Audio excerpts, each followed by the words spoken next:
Hello, my name is Shannon Barnes, and in this presentation we will be talking about culturally responsive teaching and ESOL. Specifically, we will learn about culturally responsive teaching, we will discuss ways to implement CRT, we will learn about ESOL, or English for Speakers of Other Languages. We will discuss challenges faced by English language learners, or ELLs.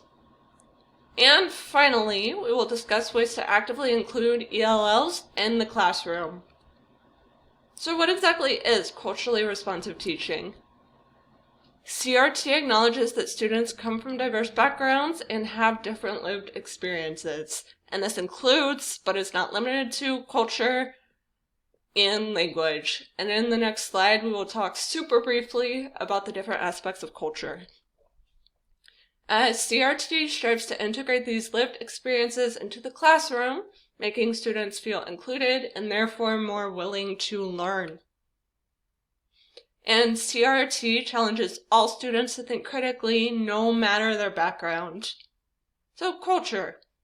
We already mentioned that culture includes language, but it can also include food, folk art, clothing. So it's important to incorporate these things, all of these aspects of culture, into the classroom. And there are several strategies for implementing CRT. 1. Get to know your students. 2. Integrate culture into all aspects of learning.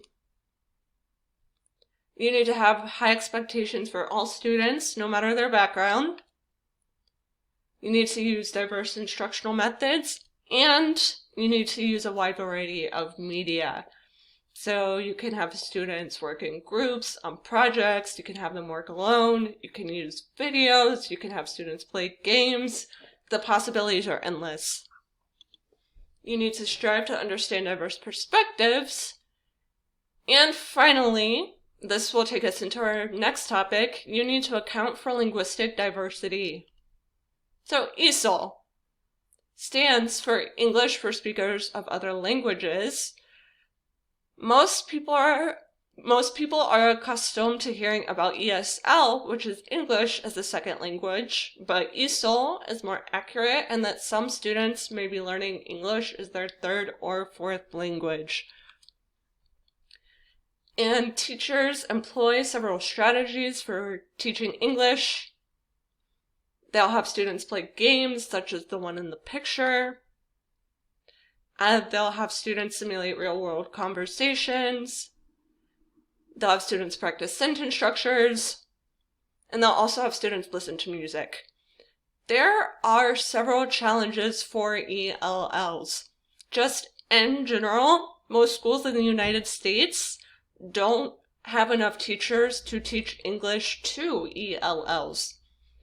And for teachers that teach things like history or math, they're never really taught how to incorporate ELLs into the classroom.